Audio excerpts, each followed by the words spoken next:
Isso aí.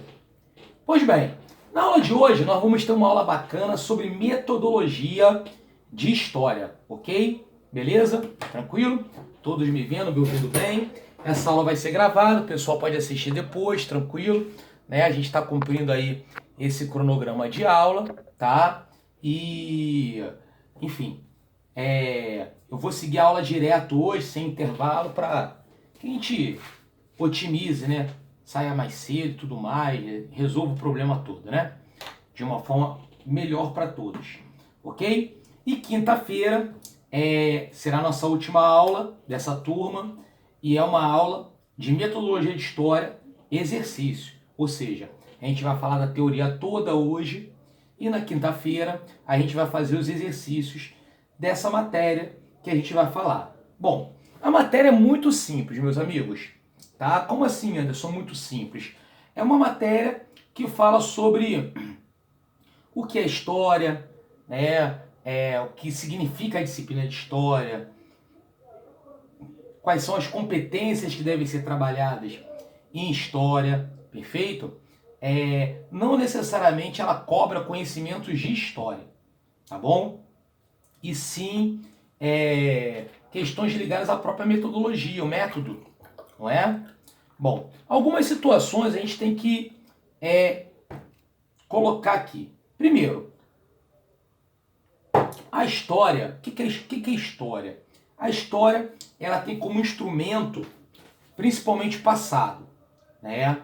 E o seu objetivo é exatamente o quê? Refletir sobre si, sobre o grupo social e sobre a sociedade. Ou seja, características que você tem em relação a esse ponto que a gente está aqui colocando aqui em prática. Sendo que hoje, no passado, nós entendíamos e concebíamos a disciplina de História do Brasil, como uma disciplina voltada para quê?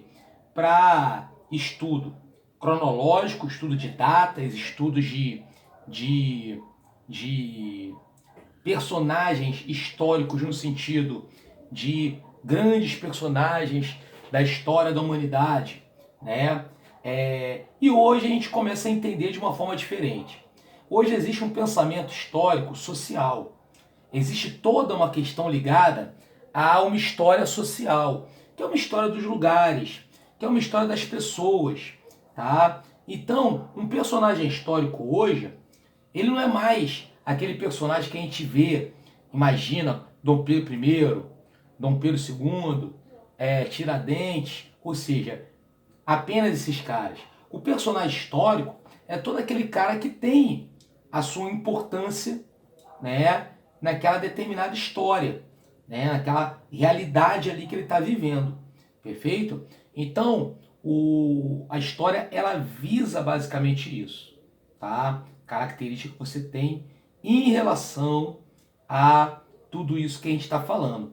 Então, sem se prolongar muito, vamos aos slides, beleza? Tranquilo?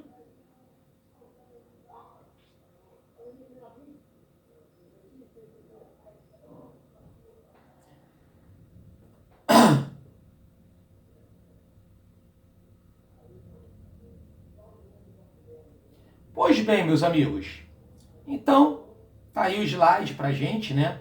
Esse slide está bem colocado aí, bem trabalhado em cima dos conteúdos, legal? Então, ó, primeira coisa ele abre com o conceito de história.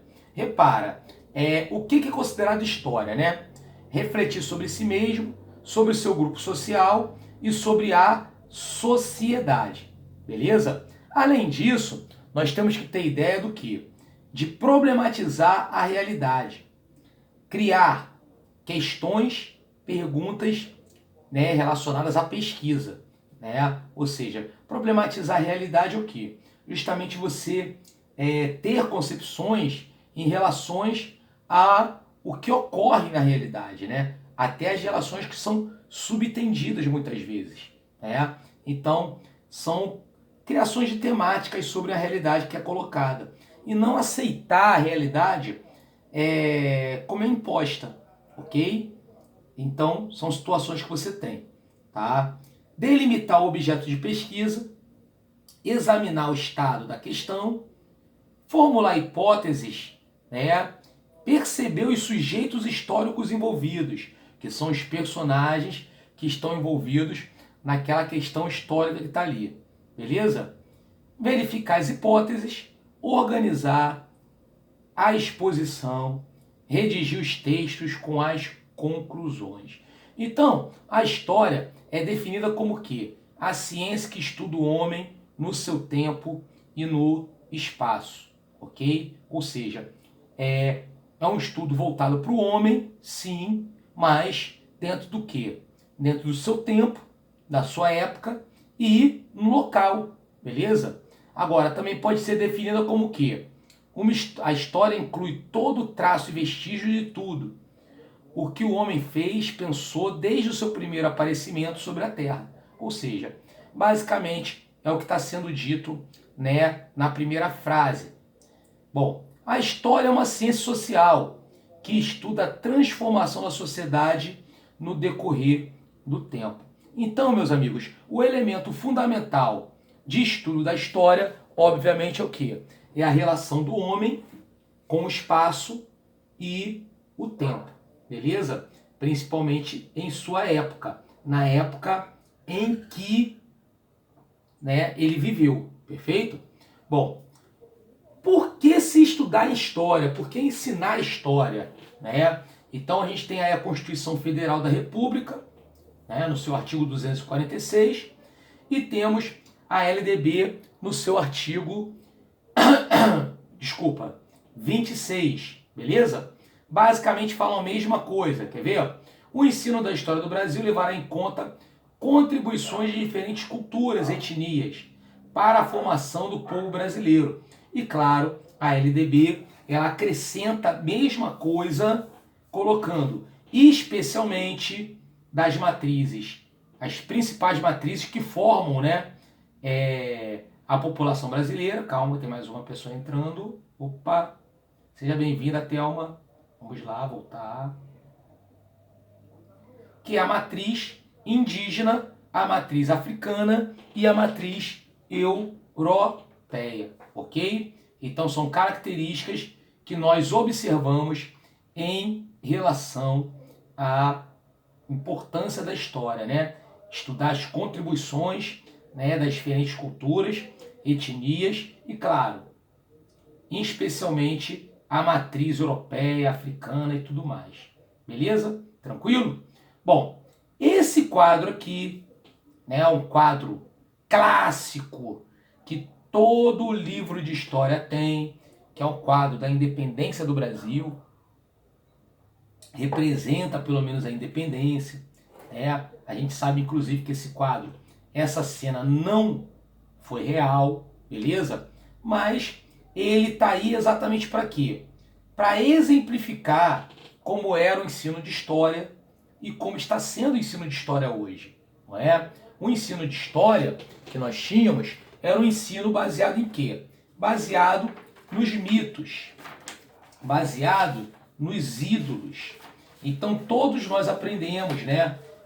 Dom Pedro I foi um mártir da independência, né? E consequentemente, como mártir da independência, ele se apresentava, né, dessa forma e, enfim, a gente estudava muito mais o personagem, tá, do que realmente o fato histórico, tá?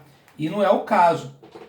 A gente tem aí 3 conceitos principais históricos que nós temos que enumerar, beleza? Um conceito que nós temos é o conceito de fato histórico. O que vem a ser fato histórico? Fato histórico são práticas, eventos passados que causaram implicações na vida da sociedade e os grupos de convívio. Então vamos lá.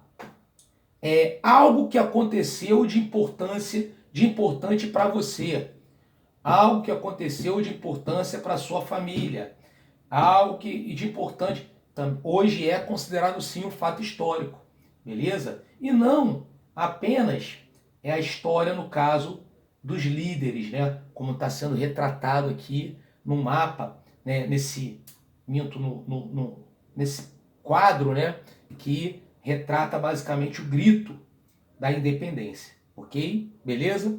Característica que você tem. Então ele coloca ali, ó lá, implicações na vida da sociedade e grupos de convívio, né, familiares, étnicos, culturais, profissionais, escolares, vizinhança, grupos religiosos, recreativos, artísticos, né, esportivos, políticos ou sujeitos históricos. Claro, né, gente, que nós temos aí, muitas vezes, uma percepção da amplitude do fato histórico. Então, por exemplo, você há de concordar comigo que a independência do Brasil é um fato histórico de grande relevância para todo o país, correto? Então, a amplitude, né, da independência do Brasil tem essa característica. Um fato ocorrido no seu bairro, né, que marcou as pessoas que vivem lá, hoje também é considerado um fato histórico. Até porque o pensamento que nós temos é uma história hoje ligada a quem? Ligada às pessoas, ligada à sociedade de forma geral, né? Inclusive a gente vai ver o que é o sujeito histórico hoje.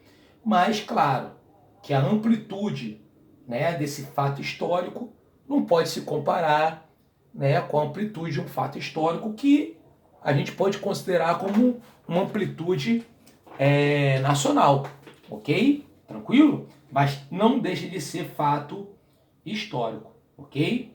Então, o sujeito histórico, o que é o sujeito histórico? Indivíduos ou grupos de convívio que ao longo do tempo promovem e realizam individual ou coletivamente as ações sociais produtoras de fato históricos, né? Então, o que é isso, gente? O que é um sujeito histórico? Pode ser uma pessoa, tá? Pode ser um grupo, porque o sujeito histórico pode ser o coletivo. Como exemplo, Anderson, escravos. Então, por exemplo, a gente tem na Bahia a revolta dos malês, né? A revolta dos escravos. Então, nesse caso, o sujeito histórico é um sujeito coletivo, né? Para quem não sabe, né? Esse fato ocorrido na Bahia resultou inclusive a morte de todos os escravos, né, da região do Mali, né, que vieram para a Bahia, né? Quer dizer, então ali você utiliza um sujeito histórico baseado no quê? Baseado na relação do grupo, né? Ou seja, os escravos. Não apenas como a gente está acostumado a conceber o sujeito histórico como um indivíduo, tipo Dom Pedro, tipo, enfim, Maria Isabel, Dom Pedro II, ou características do tipo que a gente observa, tá? Beleza? O fato histórico, ele também é considerado o quê? Né? O fato histórico é a matéria-prima, né, da história, né, que é o acontecimento. Né? Isso que é o fato histórico. Um acontecimento que, claro, envolve quem? Indivíduos, que é o sujeito histórico. E o tempo? O tempo histórico, olha lá, como é que é definido? Maneira como indivíduos, grupos e as sociedades sequenciam, ordenam as experiências diariamente vividas por seus membros, com base nas quais organizam suas memórias, projetam suas ações, tanto de forma individual quanto coletiva. Ou seja, a gente vai ver, né, claro, tá, que o tempo histórico ele tem várias características, beleza? Primeiro, que o tempo histórico, né, ele vai ter como agente quem? Grupos humanos, né? Grupos esses, os quais vão provocar mudanças sociais, correto? Tá? E o tempo histórico, ele está ali para quê? Para esclarecer o processo pelo qual se passou aquele fato ocorrido, beleza? aquele fato histórico ocorrido. Beleza? Tranquilo? A matéria realmente ela é bem simples, tá, gente? Ela não é complexa, ok? Bom, o fato histórico, como eu já falei, ó, te ensinei certinho. Hoje tu tira onda porque eu te ensinei certinho. Olha como é que é definido, ó. É definido como a matéria-prima da história, tá? O fato histórico é o acontecimento que modifica e transforma a realidade social. Anderson, como assim, Anderson? Sim, isso aqui, ó, o grito de independência é um fato histórico. Por quê? Porque, primeiro é um acontecimento que modificou o quê? A realidade social. Então, um fato histórico da história do Brasil. Por quê? Porque alterou, né, a história do país, tá? Agora, uma situação que ocorreu na sua cidade, no seu município, com uma escala menor, não deixa de ser um fato histórico também. Mas é um fato histórico que repercute naquela escala ali, naquela escala municipal, naquela escala ali mais local, beleza? Com aquela característica. Bom, são características do fato histórico. A singularidade. O que é isso? Singularidade. Tem a ver com a frequência do que ocorre, tá? Então, o fato histórico não se repete. É único, tá? Claro, né, que pode acontecer outro fato parecido, igual, mas ele é considerado um outro fato histórico, beleza? Porque uma característica do fato histórico é o quê? É a singularidade, tá? Outra característica do fato histórico é a complexidade, tá? Como assim complexidade? Um fato histórico, ele tem inúmeras causas. Então, vamos lá voltar à imagem de Dom Pedro I, né? Esse quadro que, obviamente, a gente já imagina que é um quadro muito mais ilustrativo do que a realidade fatalmente ocorrida, tá? Mas ele é um quadro que ilustra o quê? Primeiro, relações de causas, né? Dentro da sua complexidade. Ele realiza o quê? Ele demonstra que, primeiro, né, o retorno da família real a Portugal. A necessidade de Portugal, né, de Dom João VI, recolonizar o Brasil. Tá? A insatisfação das classes da elite em retomar a questão do pacto colonial. Olha só quantas situações de causas eu estou enumerando para você, legal? Para justificar esse fato histórico. Por quê? Porque dentro do princípio da complexidade, um fato não possui uma causa só, e sim várias causas. Beleza? Tranquilo? Além da questão da complexidade, nós temos também a relação da irreversibilidade. O que vem ser irreversibilidade? O fato histórico não pode ser modificado. Então, o fato histórico, tá? Ele ocorreu. Ele não pode ser modificado. Então, entrou para a história, consequentemente, né, não vai ser alterada, não vai ser modificada. Então, é o que está sendo colocado aí, né? Quer dizer, a partir daí, o Brasil se torna um país independente, pelo menos em grande teoria, né? De Portugal, a partir desse quadro belíssimo aí que está no Museu Histórico Nacional, que eu aconselho todos visitarem lá no centro do Rio de Janeiro. Beleza? Pois bem, Praça 15.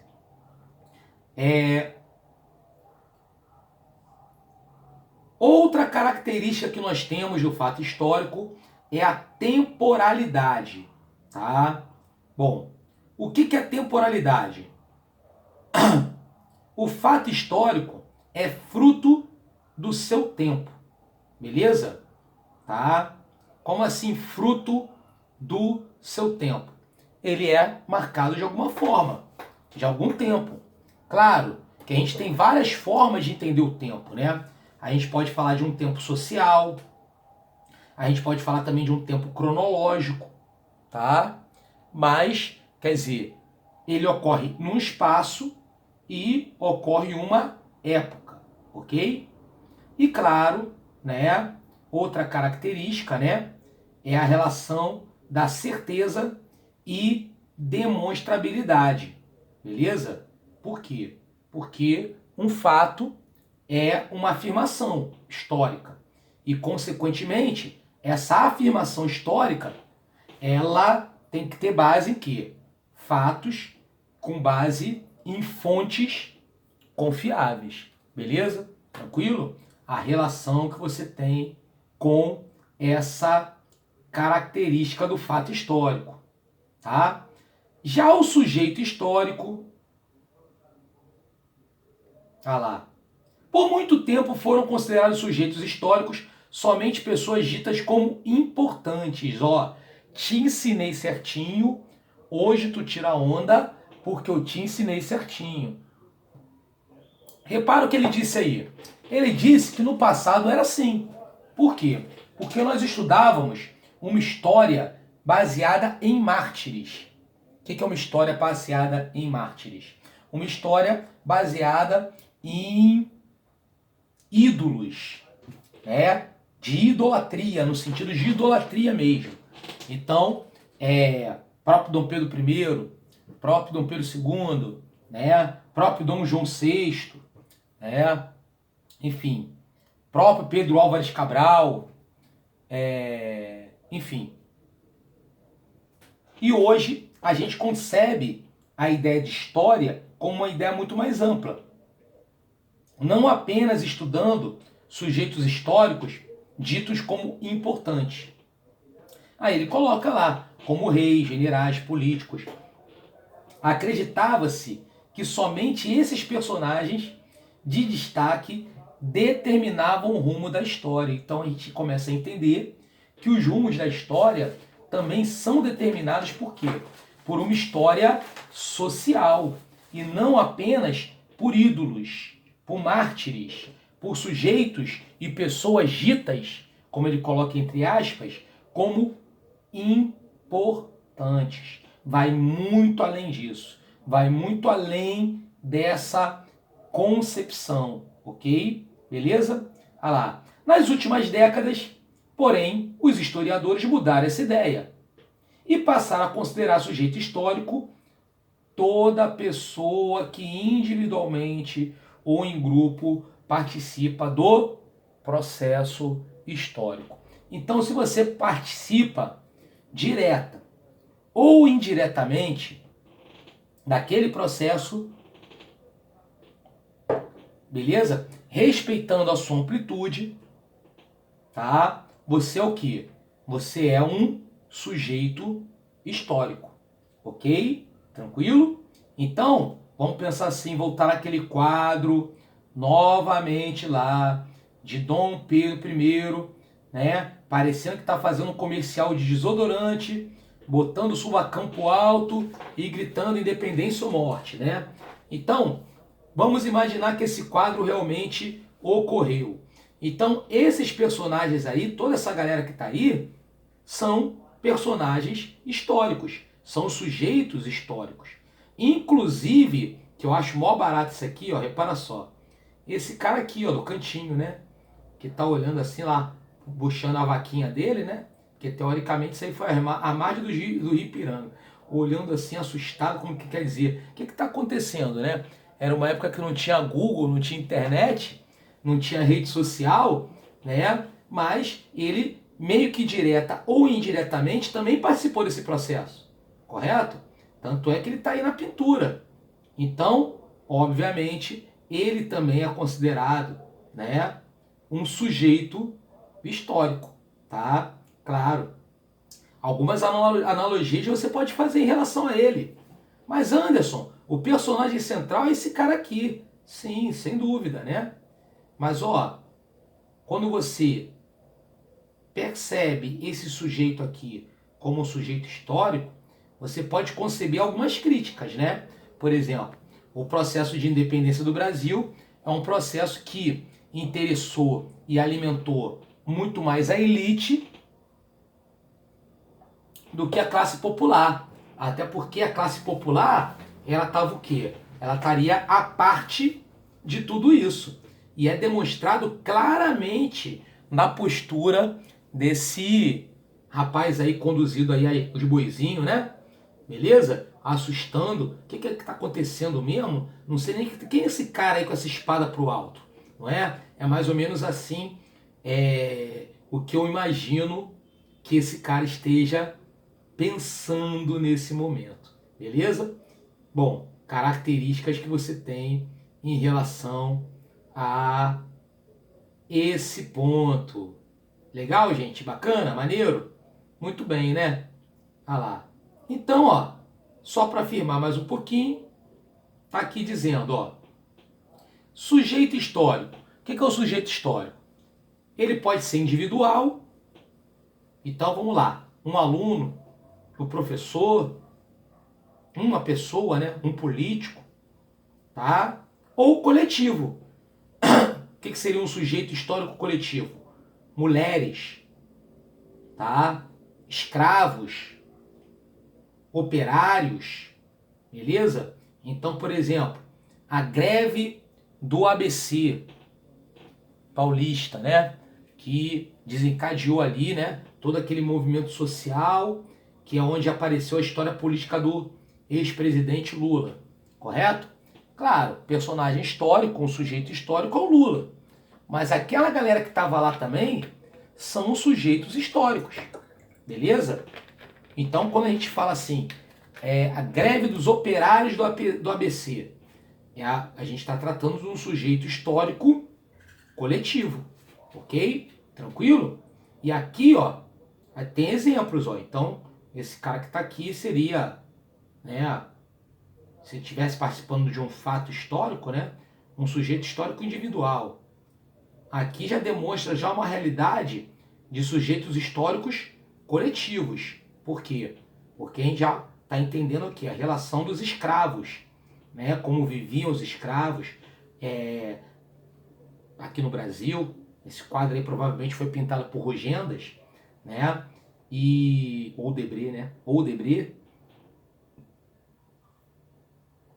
mas demonstra basicamente isso, né, o açoite, né, então a vida dura dos escravos, a tortura que era dada, né, você repara aqui alguns escravos deitados no chão, né, ou sendo torturados ou até mortos, né. E esse aqui também é um quadro clássico, né, que demonstra aí basicamente a imagem que todo mundo tinha de Napoleão na época, mas é uma imagem também fictícia, não é? Quer dizer, Napoleão no seu cavalo branco, né, invadindo os países, decretando bloqueio continental, invadindo os países e, enfim, um cara que com a sua tropa era inquestionável, não é? Enfim, característica que você tem. Esse slide nosso agora próximo, ele já vai definir o que? A relação do tempo histórico. Então, o que é o tempo histórico? O tempo histórico, ele tem como agente grupos humanos, os quais provocam mudanças sociais, ao mesmo tempo em que são modificados por ela. Então, naquela parte introdutória que eu falei para vocês, do olho no olho, como eu costumo sempre fazer no início da aula, não é? Falamos sobre isso. Falamos que tempo histórico é basicamente essa questão. É a questão de você ter o quê? Agentes, como grupos humanos, né? Que provocam aí mudanças sociais, tá? E também, obviamente, essas mudanças o modificam também simultaneamente, não é? Pois bem, o tempo histórico revela e esclarece o processo histórico, né, pelo qual passou ou passa a realidade em estudo, beleza? Então, o tempo histórico é basicamente o quê? Aquela questão referencial. Ele é tido dentro do pensamento de história com uma relação referencial, uma relação de época, ok? De acontecimentos. E a partir dali você pode ter situações como pontos suscetíveis, né? Sucessórios aquilo ali, e por aí vai, perfeito? Característica que você tem em relação a isso que a gente está enumerando. Bom, nesse slide nós temos o quê? O tempo histórico, cronológico e histórico. Então, em história, a palavra tempo pode assumir dois sentidos.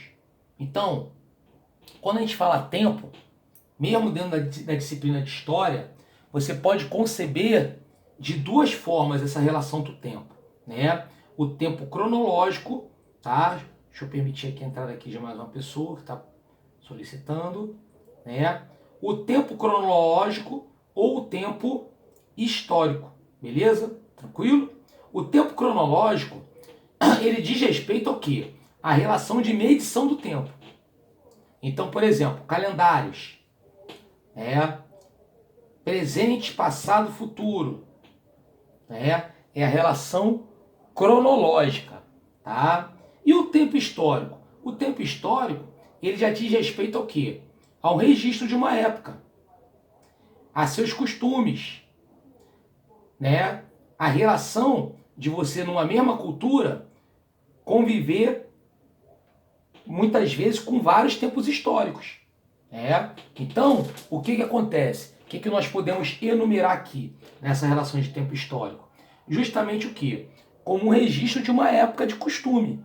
Então, quando você fala assim, poxa, no início do século, melhor, vamos lá. São Gonçalo antigamente era dessa forma e as pessoas se respeitavam mais, se conheciam mais, andavam com esse tipo de roupa, não é? Quer dizer, então você está falando o quê? São Gonçalo ali antigamente, utilizando ali um tempo histórico, tá? Que é uma relação que marca, que registra o quê? Uma relação de época e de seus costumes, tá? Beleza? Tranquilo? Época boa aí, né? Não sei se o pessoal já chegou a curtir praia ali na Praia do Barreto, né? Antigamente ali era uma praia mesmo, não é? Quer dizer, o que eu estou fazendo uso aqui? Fazendo uma alusão a uma relação de tempo histórico, né? Hoje